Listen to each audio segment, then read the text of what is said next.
Good evening all, welcome to learners academy. Evening. तो वैसे तो क्वेश्चन नंबर 22 करना है हमको, सीरीज के अंदर यही आ रहा है। आवाज नहीं आ रही?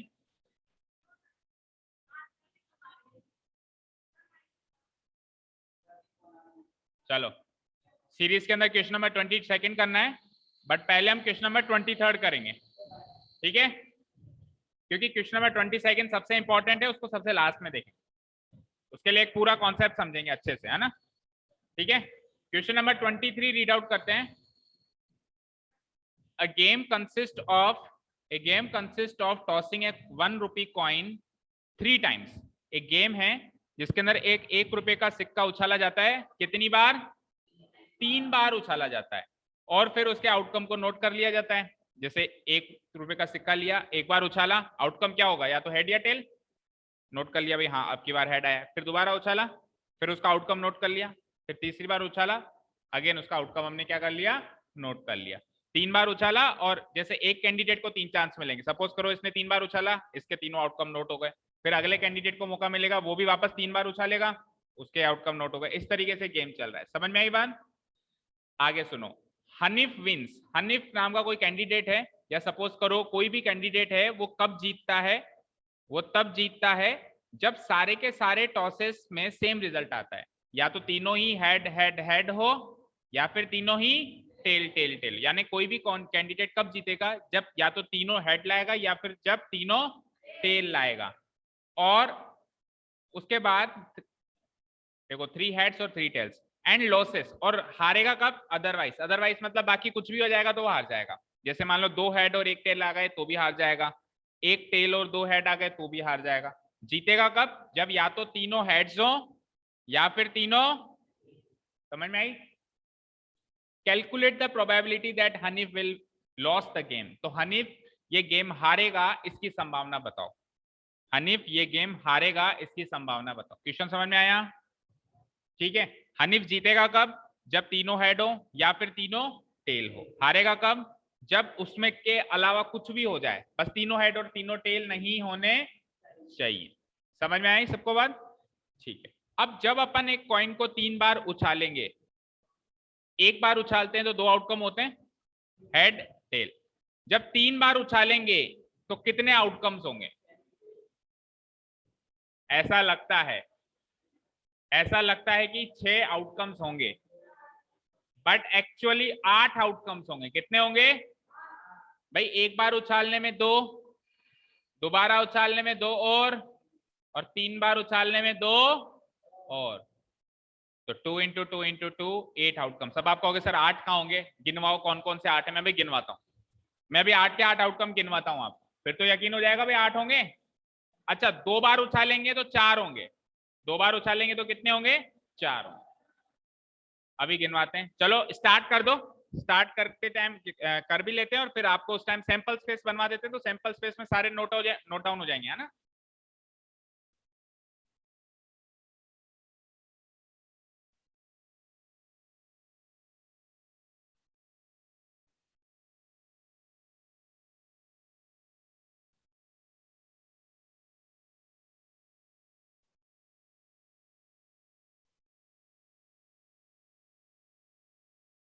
अब वो कॉइन 1 रुपए का या 2 रुपए का, वो ज्यादा इंपॉर्टेंट नहीं है, तो उसको अपन स्किप भी कर सकते हैं। एक कॉइन है बस, है ना?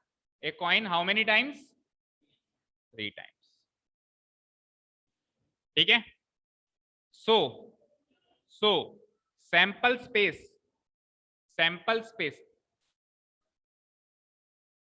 S will be equal to. आप एक बार ट्राई करो।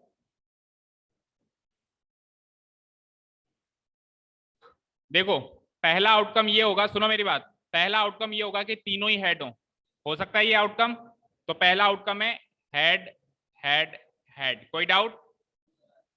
दूसरा आउटकम ये होगा, ध्यान से सुनना, तीनों टेल लास्ट में लेंगे।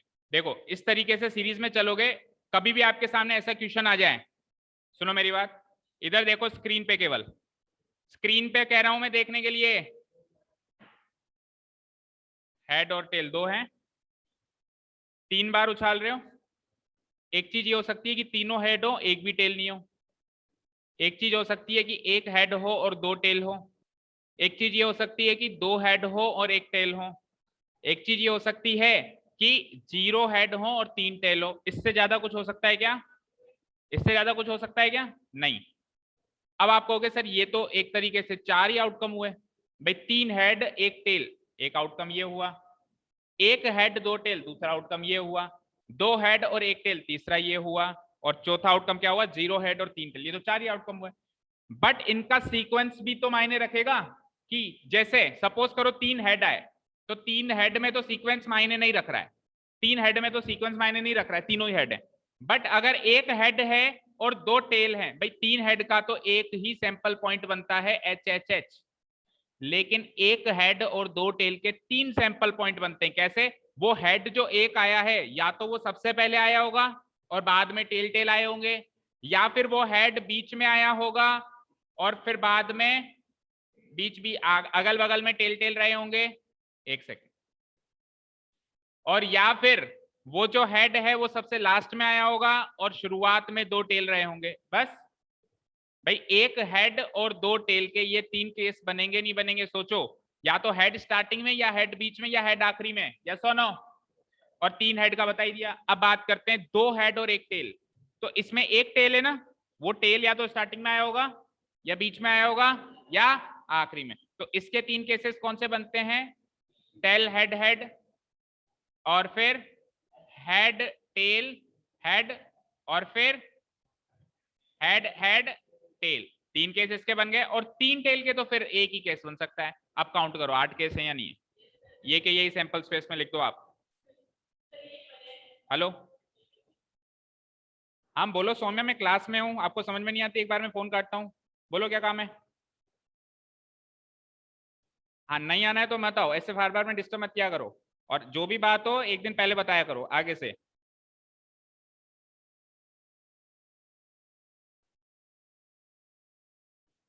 ठीक है, समझ में आई बात? या तो 3 हेड या 3 टेल, ये तो एक एक केस ही बनेंगे। एक हेड और 2 टेल के 3 केस बनेंगे, एक टेल और 2 हेड के अगेन 3 केस बनेंगे। टोटल 8 केस हो गए। ये 8 केसेस हमको उस सैंपल स्पेस में नोट डाउन करने हैं। करो note down. Head head head, next is क्या बना था बताओ?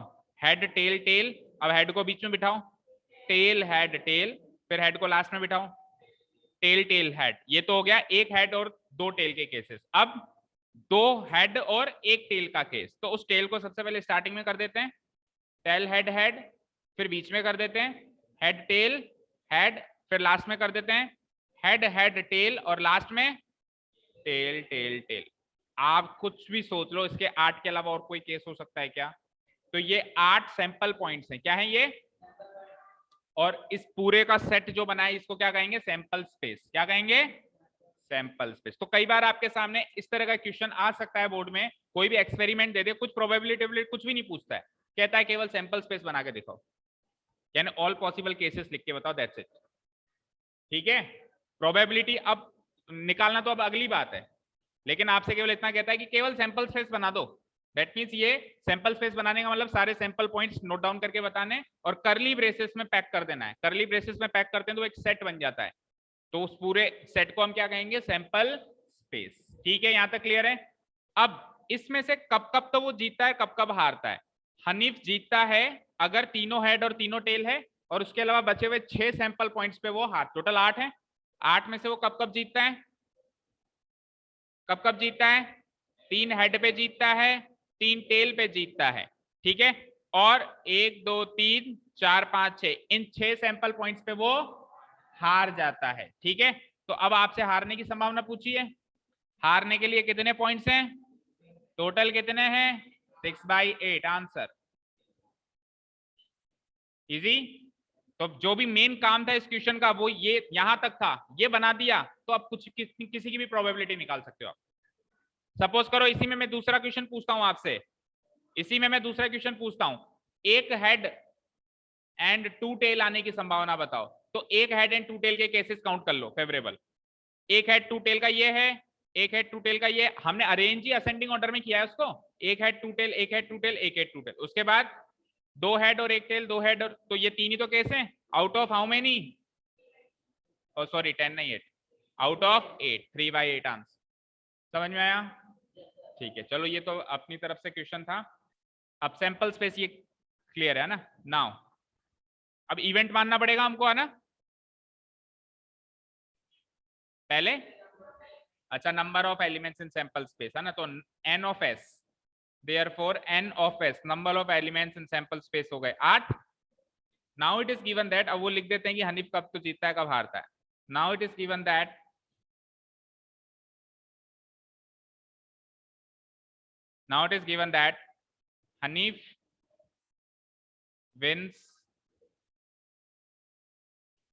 Hanif wins if HHH और TTT comes। अगर ये दो चीजें आ जाए तो वो जीत जाता है। हाँ नहीं, मैं नहीं आ रहा, सेठ जी से बात करो, जो भी करनी है। बंद करो उस गेट को। हाँ सेठ जी फोन नहीं उठा रहे, सेठ जी से बात करो, हमारी आपकी कोई बात नहीं हुई थी। बंद करो, गेट बंद करो भाई साहब फटाफट, या फिर क्लास छूटे उसके बाद बात करेंगे। HHH और TTT comes, Hanif wins if HHH or TTT comes and loses otherwise।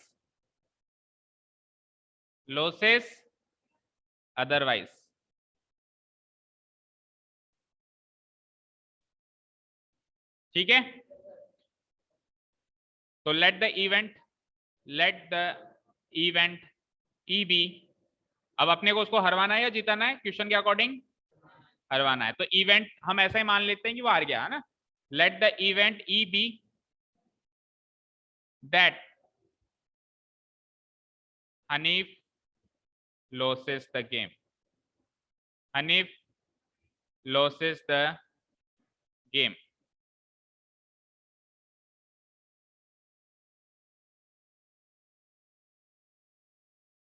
ठीक है ना, event E B that Hanif loses the game।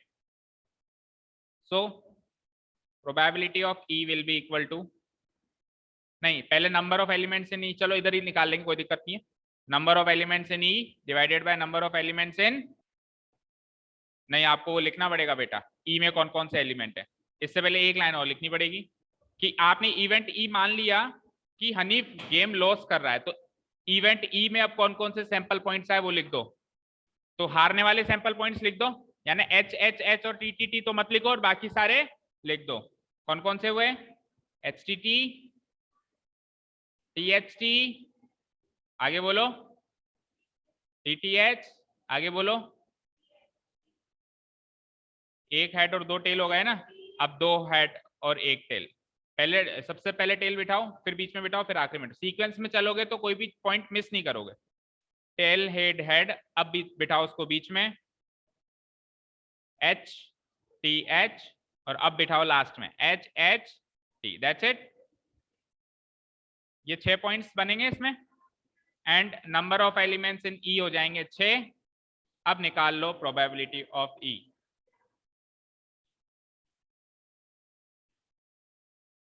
Number of elements in E divided by number of elements in total sample space S. कितने हैं? 1 2 3 4 5 6, और sample space में कितने हैं? 8।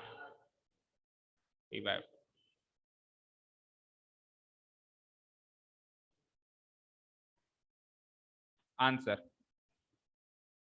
देखो पीछे, आंसर ये आ रहा है क्या? यानी ज्यादा चांसेस है कि वो हारेगा, और कम चांसेस है, 1/4 चांसेस है कि वो जीतेगा, क्योंकि एच एच एच और टीटीटी तो 2 ही पॉइंट्स हैं जिसमें वो जीत सकता है, बाकी सब तो हराने वाले पॉइंट्स हैं। ठीक है, चलते हैं next question. A die is thrown twice, एक डाइस को 2 बार उछाला जाता है। सबसे पहले बताओ आउटकम्स, सैंपल पॉइंट्स कितने बनेंगे? डाई को 2 बार उछाला जाता है। अभी कॉइन को 3 बार उछाला था तो 2 इंटू 2 इंटू 2 किया था।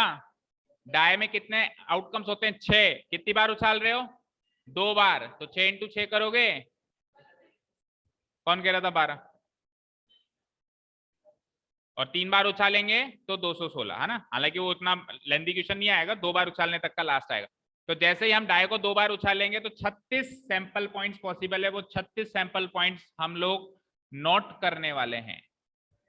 ठीक है, रेडी हो? ठीक है, क्वेश्चन नंबर 24 करेंगे तो उससे 20 सेकंड करने की भी हेल्प मिलेगी हम, मतलब 20 सेकंड में भी वही 36 आउटकम्स हमको नोट करने, तो हम एक बार नोट डाउन कर लेते हैं 24 में, इसी के जस्ट बाद ये वाला कर लेते हैं, दोनों क्वेश्चन साथ में कर लेते हैं। ठीक है, लिखते हैं, here an experiment is given, an experiment is given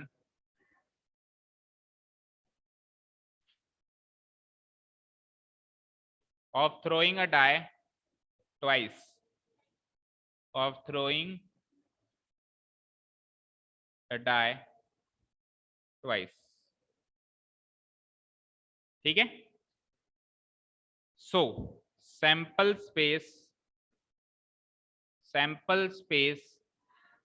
S will be equal to, यहां लगाता हूं मैं इक्वल टू का साइन। ठीक है, अब सपोज करो मैंने एक बार डाइस को उछाला, तो क्या क्या चीजें पॉसिबल है? 1 2 3 4 5 6। अगली बार उछाला तो भी उनमें से एक चीज पॉसिबल है। तो देखो, एक बार उछाला तो मान लो 1 आ गया, दूसरी बार उछाला मान लो एक और बार 1 आ गया, तो सैंपल पॉइंट क्या बन गया? 1 1। जैसे उसमें एच एच बना था, या एच एच एच 3 बार उछाल रहे थे उसमें, तो इसमें क्या बनेगा? 1 1। अब देखो, जब लेटर्स लिखते हैं तो एच एच लिखने में समझ में आ जाता है, लेकिन जब नंबर्स लिखेंगे तो 1 1 लिखने में 11 ना समझ ले कोई? कोई 11 भी समझ सकता है ना? बोलो बताओ। ये चाबी दे दो उनको, एंजल, बैठ जाओ बेटा। हाँ, क्या कह रहा था मैं, कि जब अपन लेटर्स लिखते हैं तो एच एच लिखते ही वो समझ में आ जाता है, बट अगर अपन नंबर्स लिखें जैसे 1 1, तो ये 1 1 तो कोई 11 भी पढ़ सकता है, किसको क्या पता है कि ये पहली बार वाला 1 है और दूसरी बार वाला 1 है। सपोज करो 2 3 आ जाए, तो 2 3 को कोई 23 भी पढ़ सकता है। तो हम लोग क्या करेंगे, इनके बीच में कॉमा लगाएंगे। क्या करेंगे? ताकि ये अलग अलग दिखाए। लेटर्स के बीच में कॉमा लगाने की जरूरत नहीं है, और चाहो तो उसमें भी लगा सकते हो, एच कॉमा एच लिख सकते हो चाहो तो, बट उसमें जरूरत नहीं है, वो सेपरेटेड ऑलरेडी दिखाई देते हैं। बट नंबर्स के बीच में लगाना कंपलसरी हो जाता है, otherwise we will misread it as 23, जबकि वो तो है 2,3, मतलब 2 अलग है 3 अलग है। ठीक है, चलो, तो सैंपल स्पेस बना रहा हूं मैं, ध्यान से देखना, एक रो में बना दूंगा तो बाकी आप फिर बना सकते हो। एक चांस है कि दोनों बार बनाया 1 1, कॉमा एक चांस है कि एक बार बनाया दूसरी बार 2 आया, एक चांस है कि फिर 1 के बाद क्या आया? 3 आया, अगला चांस है कि 1 के बाद 4, 1 के बाद 5, 1 के बाद, तो 6 सैंपल पॉइंट्स तो ये बन गए। अब देखो आगे, अब ये 1 ले लिया ना, अब लो 2, 2 के साथ 1, 2 के साथ 2, 2 के साथ 3, समझ गए? अब तो मिल गया हिंट, बना सकते हो 36 सैंपल पॉइंट्स। बनाओ 2,6, फिर 3 के साथ 1, हाँ बनाओ, मेरे को, मैं भी बना देता हूँ, तुम भी बनाओ, मैं थोड़ा ना कह रहा हूँ मेरा देख के बनाओ, अपना अपना बना लो, मैं भी बना रहा हूँ मेरा।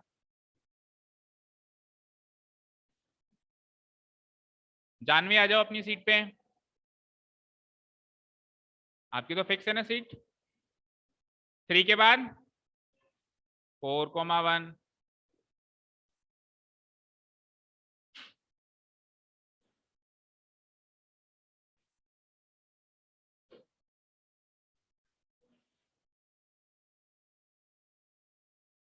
फोर के बाद फिर 5,1,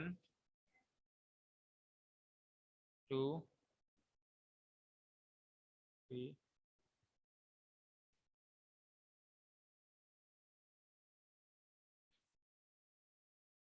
और उसके बाद लास्ट में 6,1, 6,2, 6,3, 6,4, 6,5, 6,6।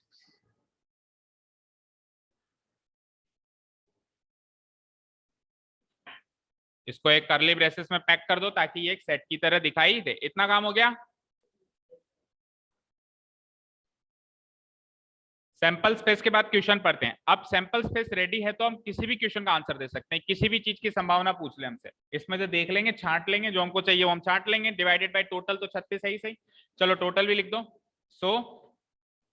सो number of elements in sample space तो कितने हो गए, 6 इंटू 6 किया तो 36 हो गए, उसमें 2 इंटू 2 इंटू 2 किया था तो 8 हो गए थे, राइट। अब 36 सैंपल पॉइंट्स में से उसको क्या चाहिए उसकी सुनते हैं। वो कह रहा है what is the probability that 5 will not come up either time, 5 एक बार भी नहीं आएगा, इधर मतलब दोनों में से एक, 5 दोनों में से एक बार भी नहीं आएगा। तो आप वो छांटो जिसमें 5 एक बार भी नहीं है। कितने एलिमेंट्स है ऐसे हैं या कितने सैंपल पॉइंट्स है ऐसे हैं जिसमें 5 एक बार भी नहीं है।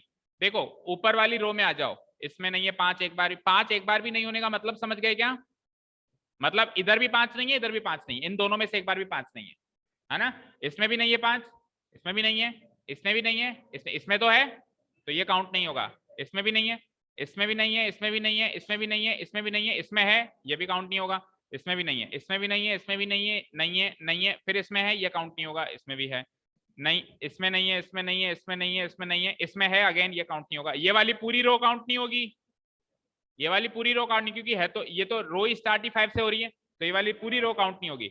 लास्ट में इसमें नहीं है, इसमें नहीं है, इसमें नहीं है, इसमें नहीं है, इसमें है, ये काउंट नहीं होगा। तो अब सर्कल्स गिन लो कितने हो गए, या यूं देख लो 5 या तो इसमें है या इसमें है, इसको काट के बचे हुए तो इनको गिन लो, ये कितने हैं, 6 यूं होंगे, 6 यूं होंगे 12, और एक ये 2 बार काउंट कर रहे हैं तो 11 ही है भाई, 6 यूं 6 यूं 12, लेकिन वो बीच वाला 2 बार काउंट हो रहा है तो 11 है, मतलब ये तो 36 में से 11 गए, कितने काउंट होंगे 25, डिवाइडेड बाय टोटल 36। चलो तो इवेंट ई मान लो, अब जो भी वो चाहता है। Question number 1, let the event e be, let the event e be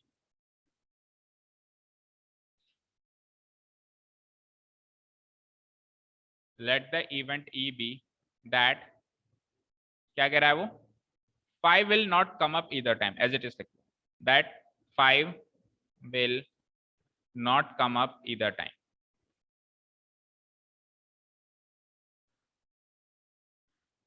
either time। Class 9 आपको कुछ डाउट्स हो तो अभी डाउट संभाल के रखो, अभी 15 मिनट 10-15 मिनट की क्लास खत्म हो जाएगी, उसके बाद आप डाउट्स पूछ लेना अगर कुछ हो, तब तक जितना आ रहा है जैसा आ रहा है करो। 5 will not come up either time। So अब देखिए मेरी बात सुनिए, कायदे से तो क्या करना चाहिए, इवेंट ई के सैंपल पॉइंट्स लिखने चाहिए। अब हमको भाई कौन कौन से इस हिसाब से सैंपल पॉइंट्स इसके होते हैं, तो 25 लिखने पड़ेंगे, बट वो लेंथी टास्क हो जाएगा, तो ऐसे केस में अपन वो स्टेप स्किप करके डायरेक्ट इसके नंबर ऑफ एलिमेंट्स ही लिख देते हैं। So number of elements in E में कितने बच गए, 25। अगर छोटे मोटे ही सैंपल स्पेस बनता है तो लिख देना चाहिए, और नहीं बड़ा बन रहा है तो फिर नंबर ऑफ एलिमेंट्स लिख देने चाहिए, ठीक है, यही स्ट्रेटेजी रहेगी। क्लियर है। Probability of E, therefore probability of E equal to number of elements in E divided by number of elements in samples, तो यानी कि 25/36 आंसर। चेक करो अगला। नेक्स्ट क्वेश्चन में इसको चाहिए 5 will come up at least once, कम से कम एक बार तो 5 आए, कम से कम एक बार तो 5 आए, 2 बार आए तो अच्छी बात है, बट कम से कम एक बार तो आए, यानी 5 के बिना इसका खाना हजम नहीं होता है, दोनों बार में एक बार में 5 आएगा तो उसको ये इसका फेवरेबल में रहेगा, ठीक है। तो जो उस टाइम एलिमेंट छोड़े थे वो इसमें काउंट होंगे, क्योंकि वो जो एलिमेंट छोड़े हमने 11 उनमें कम से कम एक बार तो 5 आ रहा है, एक बार तो 2 बार आ रहा है 5,5, लेकिन बचे हुए सब में 10 जो बच गए, एक बार तो दोनों बार आ रहा है, बचे हुए 10 में वो कम से कम एक बार 5 आ रहा है, या तो पहली बारी में 5 ला रहा है या फिर दूसरी बारी में 5 ला रहा है। तो हम क्या करेंगे, question number 2, let the event F B, बना लिया इवेंट, ठीक है, that 5 will come up at least once, 5 will come up at least once, ठीक है। सो अब इसमें भी 11 बन रहे हैं तो अपन नंबर ऑफ एलिमेंट्स ही लिख देते हैं सीधे ही 11, अगर थोड़े बहुत हो जैसे 4-5 हो तो फिर पहले एफ इक्वल टू लिख के पहले वो पॉइंट्स डालने पड़ेंगे, उसके बाद नंबर ऑफ एलिमेंट्स डालने पड़ेंगे। Therefore probability of F equal to number of elements in F, number of elements in the event F, या number of elements favourable to event F, total number of possible outcomes या total number of possible elements 11 by उसकी probability और उसकी probability में क्या खास बात है, चेक करके बताओ। हमने ये देखा कि इसका और इसका सम करें तो 1 आ रहा है, 25 + 11 36 होता है, 36 बाय 36 1 होता है। इसका मतलब है अगर ये वाला क्वेश्चन निकालने के लिए हम 1 में से इसको माइनस भी कर सकते थे, इसका मतलब ये है कि ये इवेंट और ये इवेंट एक दूसरे के उल्टे हैं, तभी तो 1 में से माइनस करके ये आंसर आ रहा है, या 1 में से इसको माइनस करूं तो वो आंसर आ जाएगा। भाई 1 में से किसी इवेंट की प्रोबेबिलिटी को माइनस करके किसी दूसरे इवेंट की प्रोबेबिलिटी आ रही है, दैट मींस वो दोनों इवेंट एक दूसरे के उल्टे इवेंट्स हैं। ठीक है, अब आप खुद सोचो, मैं एक बार तो कहूं यार 5 चाहिए ही नहीं, और एक बार कह दूं कि 5 तो चाहिए ही चाहिए, तो ये दोनों बातें एक दूसरे की उल्टी है या नहीं है? 5 दोनों में से कम एक बार आना चाहिए, इसका मतलब ये है कि 5 तो मुझे चाहिए ही चाहिए, और मैं कहूं 5 एक बार भी नहीं आना चाहिए, इसका मतलब है कि 5 नहीं चाहिए, कुछ भी हो जाए 5 नहीं चाहिए। तो ये दोनों बातें एक दूसरे की उल्टी हैं, तो इसीलिए उसकी प्रोबेबिलिटी में से इसकी प्रोबेबिलिटी माइनस करके भी निकाल सकते हैं, यानी कि हाँ भाई क्या हुआ, साथ में कैसे बैठ रहा है, इधर इधर आ, इधर बता रहा हूं ना, इधर आ जा, यश इधर हो जा थोड़ा सा, और ये पेपर ले जाओ मुझसे। कितने लोग आए हो? ग्रुप में मैसेज नहीं पड़ा था क्या आज जल्दी आने का?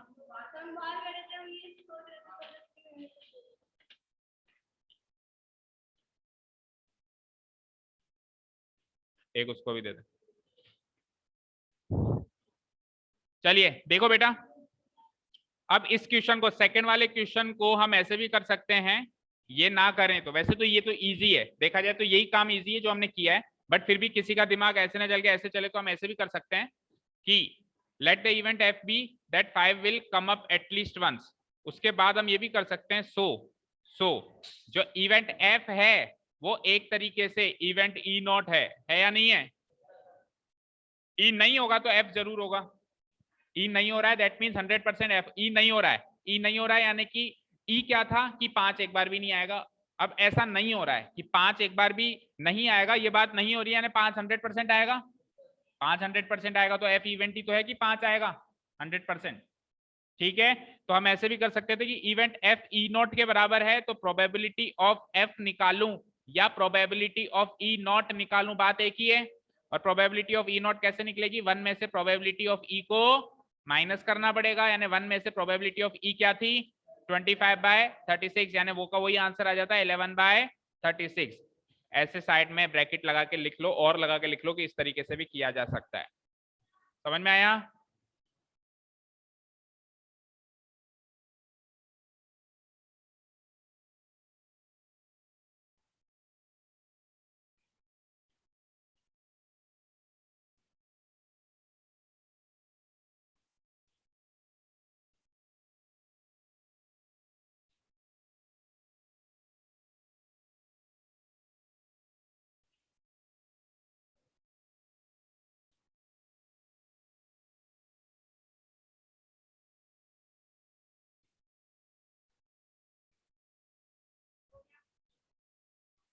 ठीक है,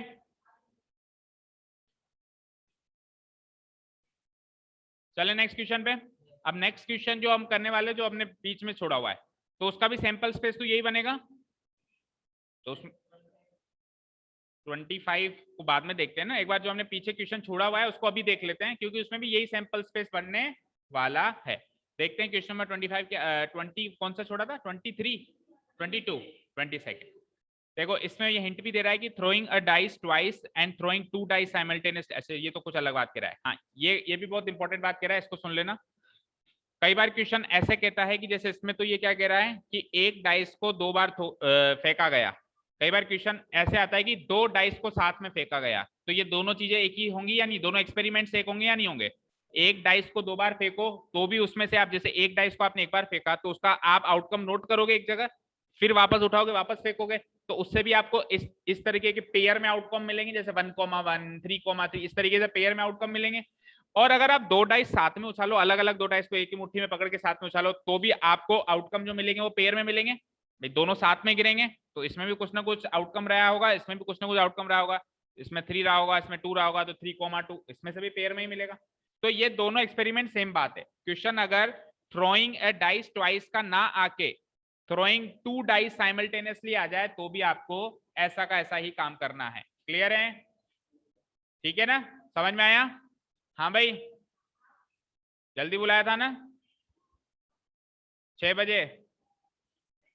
हाँ ये ले, यहीं बैठ, पेपर तो ले जा।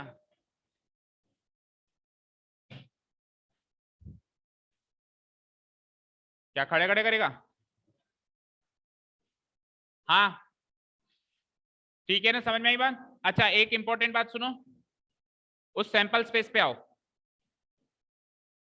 सैंपल स्पेस में ये वाले जो सैंपल पॉइंट्स होते हैं ना, कौन से? 1,1 2,2 3,3 4,4 5,5 6,6। मतलब समझ गए किस तरह के? बताओ किस तरह के, जिसमें सेम सेम आउटकम्स है, 1 1 सेम है।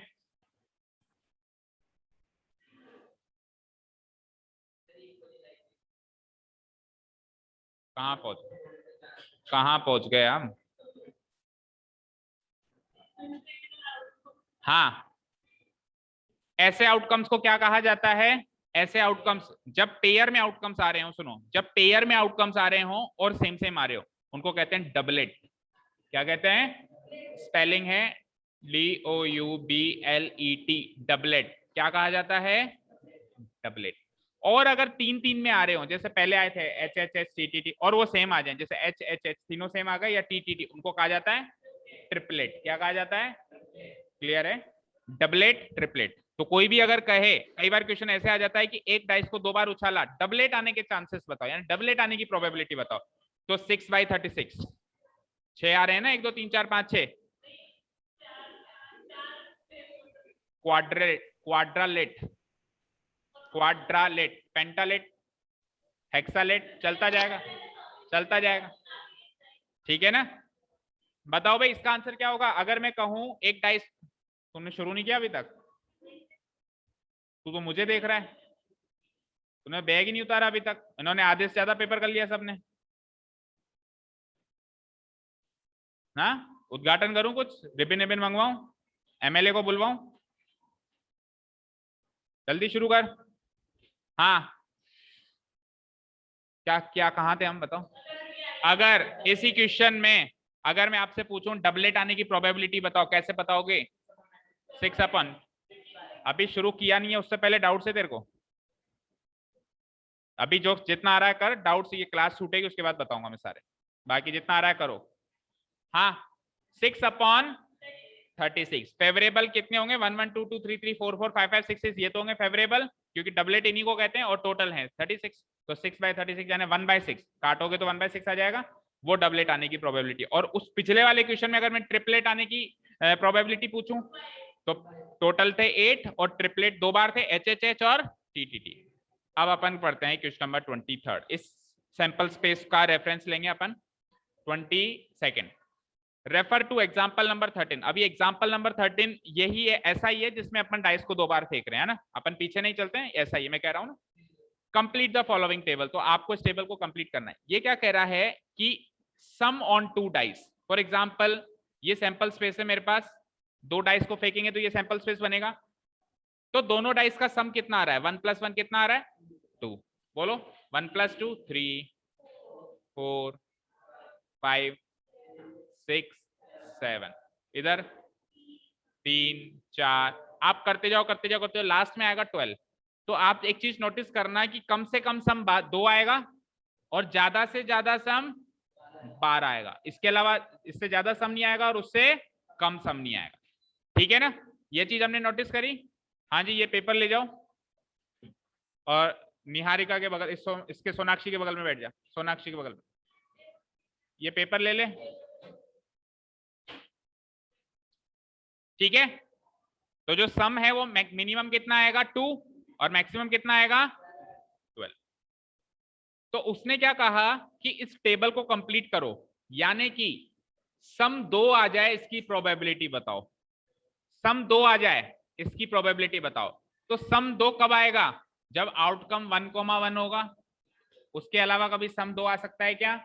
तो 1,1 एक ही आउटकम है। टोटल आउटकम्स कितने हैं? टोटल आउटकम्स कितने हैं? तो प्रोबेबिलिटी क्या हो गई 1/36। अब जैसे अगला क्वेश्चन है कि सम कितना आना चाहिए 3। तो सम 3 आने के कौन कौन से सैंपल पॉइंट्स हैं चेक करो। सम 3 आने का एक तो ये है, इससे भी सम 3 आ रहा है, और एक ये है, इससे भी सम 3 आ रहा है। तो टोटल कितने एलिमेंट्स काउंट हुए? 2। टोटल कितने? 36। 2/36। समझ में आया? इस तरीके से इस टेबल को कंप्लीट करना है। शुरू करें। तो सैंपल स्पेस बना हुआ होना चाहिए हमारे पास, यानी कि इस क्वेश्चन में आपको यहां से लेके स्टार्टिंग से here an experiment is given as से लेकर और यहां तक का काम कॉपी पेस्ट करना है। फर्स्ट ऑफ ऑल आप चाहो तो स्पेस छोड़ दो, घर जाके कर लेना, उसके आगे का काम मैं करवा रहा हूं, ठीक है।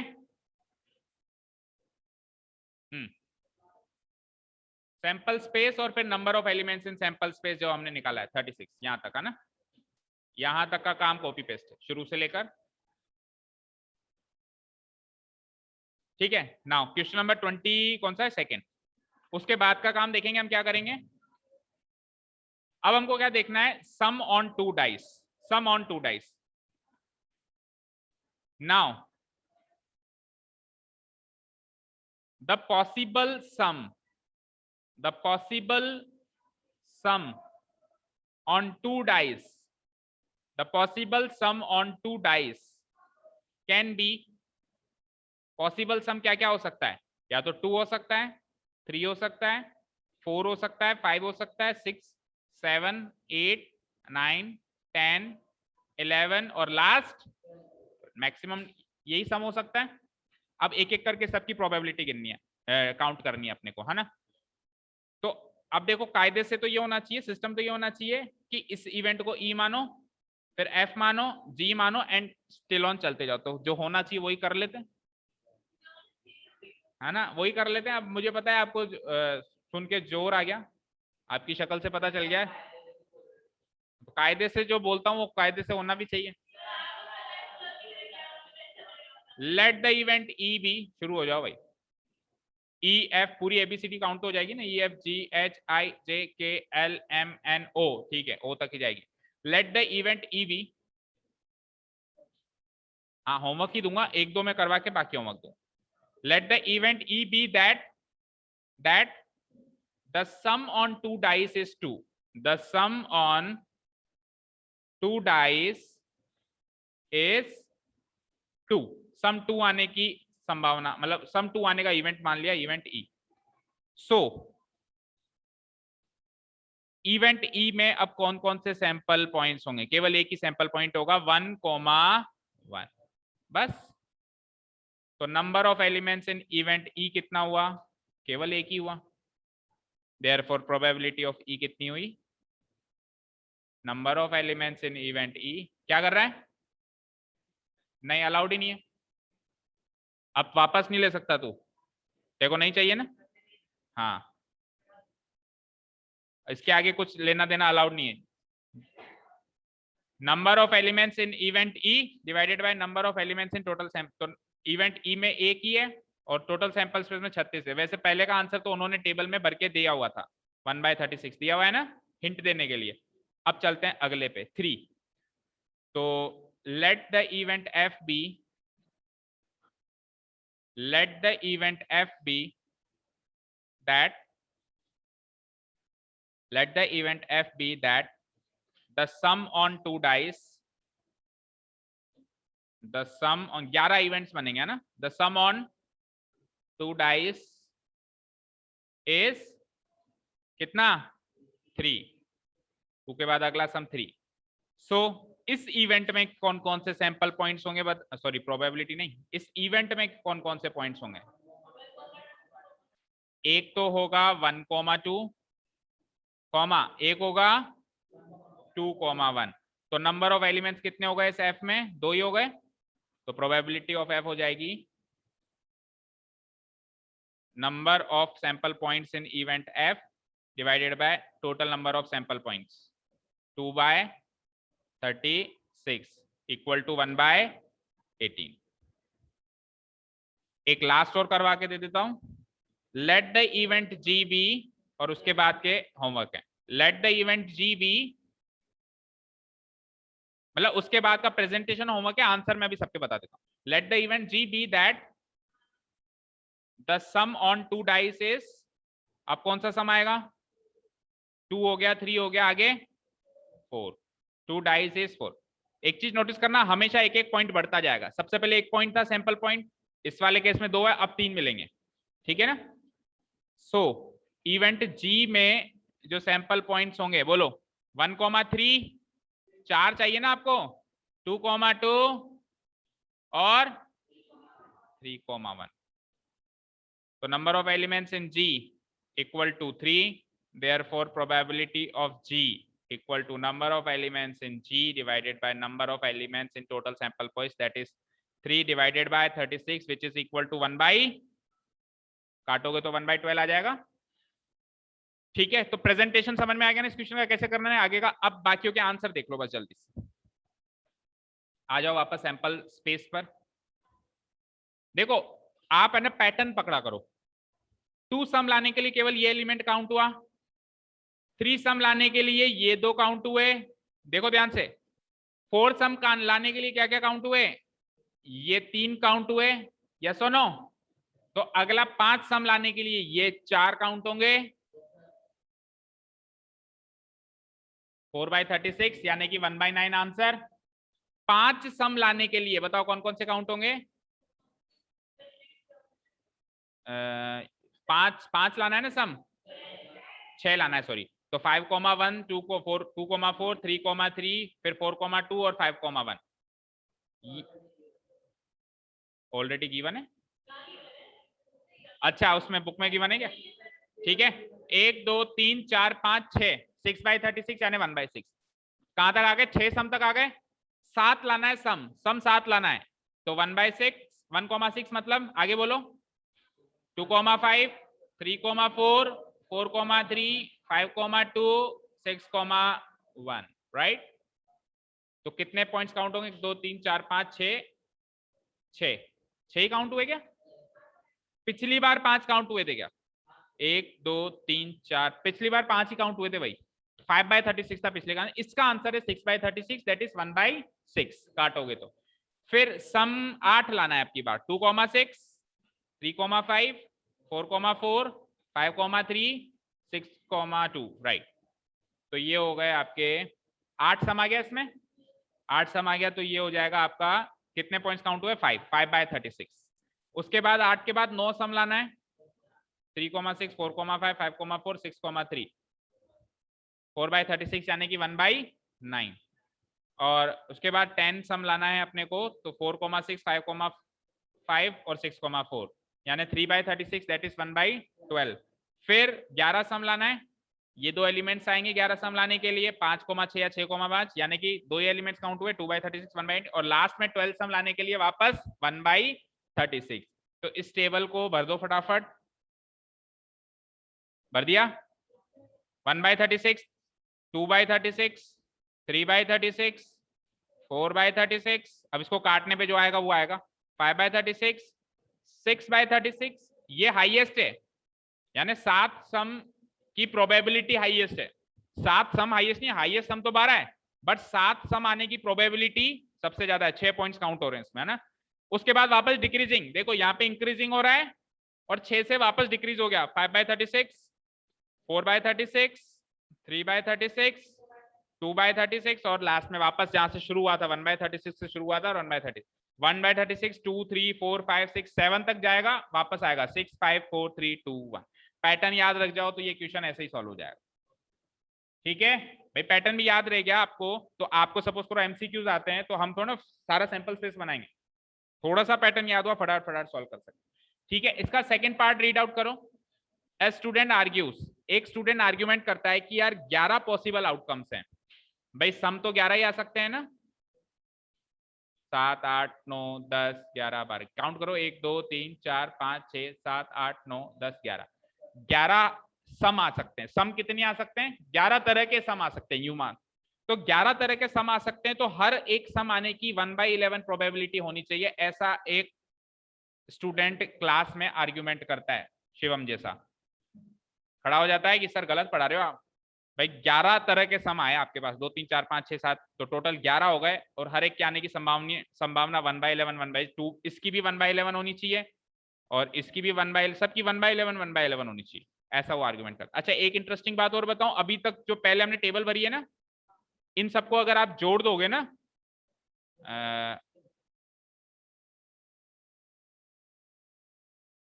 ये इन सबको अगर आप जोड़ दोगे ना, 1/36 2/36, तो आखिरी में 1 आएगा। देखो 1 और 2 3, 3 और 3 6, 6 और 4 10, 10 और 5 15, 15 और 6 21 और 5 26 और 4 30, 30 और 3 33, 33 और 2 35, 35 और 1 36/36, डिनोमिनेटर सबका सेम है। तो अब स्टूडेंट ने आर्ग्यूमेंट किया सर 1 तो मैं भी ले आऊंगा, मैं सबकी 1/11 कर देता हूँ, 1/11 1/11, तो 11/11 हो जाएगी लास्ट में, ऐसे भी 1 हो जाएगी। तो आपको पता करना है कि उस स्टूडेंट ने जो आर्ग्यूमेंट किया वो सही था क्या, और नहीं तो फिर क्या क्या सही है और क्या गलत है। बताओ, पहले तो ये बताओ कि शिवम का आर्ग्यूमेंट सही था क्या?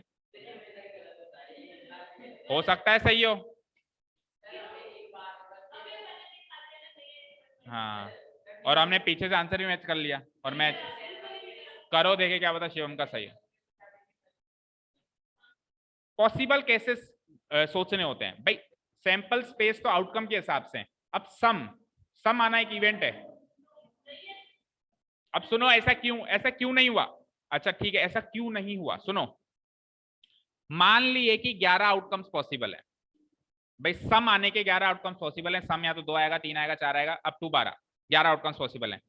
बट हर एक सम आने की इक्वल संभावना नहीं है ना, क्योंकि किसी सम के तो एक ही सैंपल पॉइंट्स हैं, किसी सम के एक से ज्यादा हैं, किसी के 6 हैं, यानी कि ये 11 सम इक्वली लाइकली आउटकम्स नहीं है। अगर होते तो 100% आंसर 1/11 1/11 1/11 1/11 होता।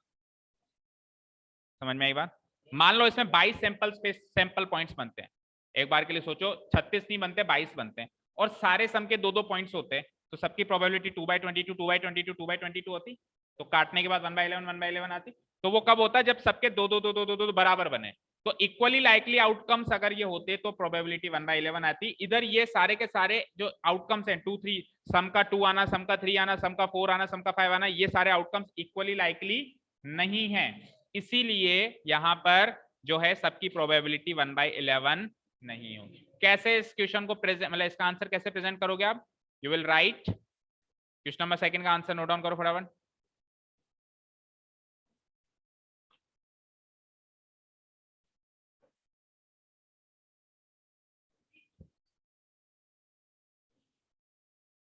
it is clear that it is clear that if we sum the numbers on the two dice, if we sum the numbers, yeah, if we sum the outcomes on the two dice, then the possible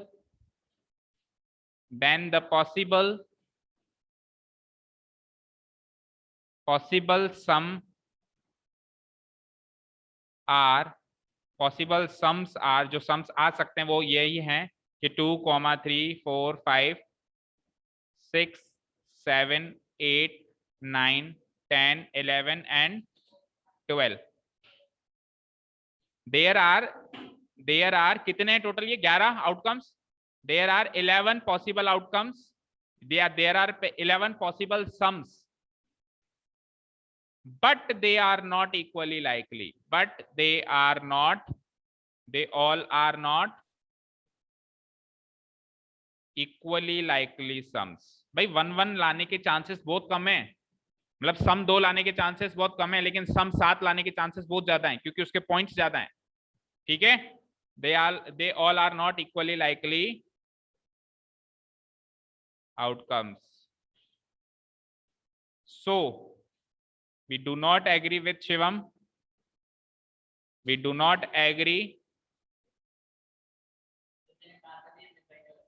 with the student who says the probability of each sum should be 1/11. Who says the probability of each sum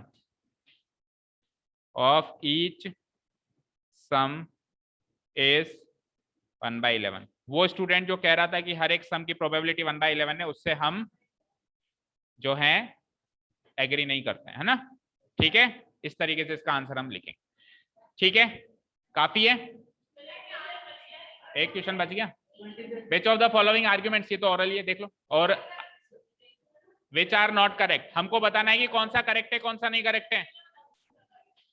अगर दो coins को एक साथ उछालें तो तीन possible outcomes हैं, या तो दो हेड, या दो टेल, या वन ऑफ ईच, यानी एक हेड एक टेल। सही बात, सही कह रहा है यहां तक तो। भाई दो कॉइन को एक साथ उछाला तो या तो दोनों पे हेड आएगा, या दोनों पे टेल आएगा, या एक पे हेड और एक पे टेल। यहां तक तो उसने बात सही कही है, लेकिन उसके बाद उसने गलत बात कही थी। इसीलिए हर एक आउटकम की प्रोबेबिलिटी 1/3 है। गलत क्यों? वही सेम बात।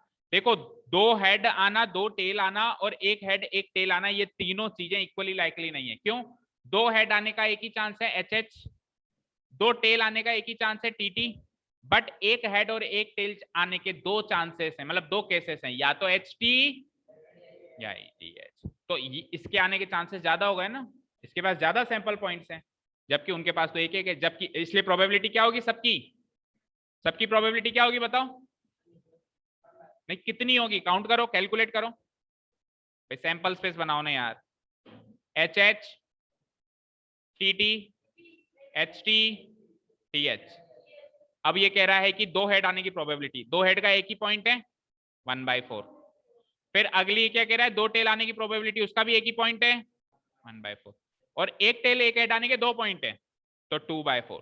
तो एक हेड एक टेल आने की प्रोबेबिलिटी ज्यादा है, 2/4 है, जबकि उन दोनों की 1/4 है। इसके हिसाब से तीनों की प्रोबेबिलिटी 1/3 1/3 1/3। तो ये स्टेटमेंट क्या हो गया? इनकरेक्ट हो गया। ठीक है।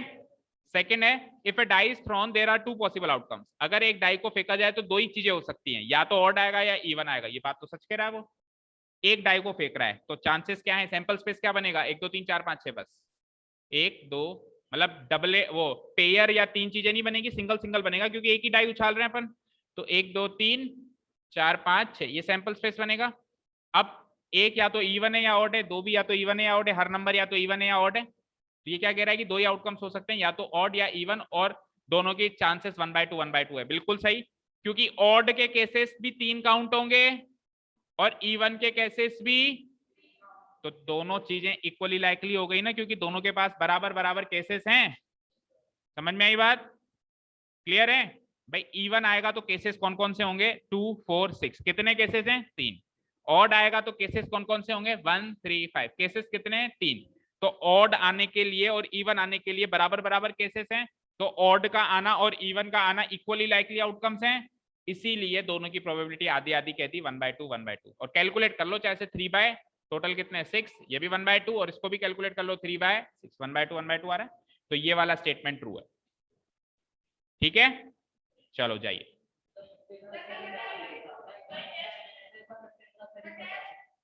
फिफ्टीन का सेकंड अभी अलग से पूछ जाना। Thank you so much for listening to us. Have a nice day, keep learning and bye.